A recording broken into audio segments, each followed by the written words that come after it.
तर ठाकरे गटाची उमेदवार यादी जाहीर झाल्यानंतर नाशकात मात्र नाराजीचा सूर ऐकायला मिळतोय। उमेदवारी नाकारल्यानं ठाकरे गटाचे विजय करंजकर हे नाराज असल्याचं समजतंय।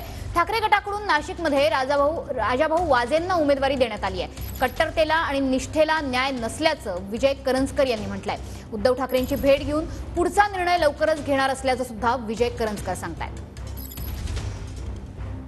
पूर्वीच मला शिवसेना पक्षप्रमुखांनी सांगितलं होतं की विजय तुम्हाला ही निवडणूक लढायची आणि तुम्ही कामाला लागा।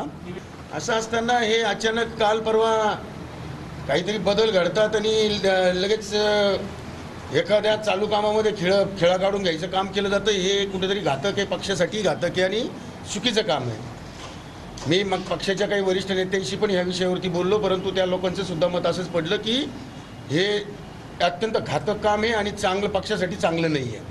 त्याच्यामुळं मी येणाऱ्या 2 दिवसामध्ये शिवसेना पक्षप्रमुखांची भेट घेईन, निश्चितपणे त्यांच्याशी चर्चा करेन आणि त्याच्यानंतर मला जो काही निर्णय घ्यावा लागेल तो निर्णय मी 100% घेईन।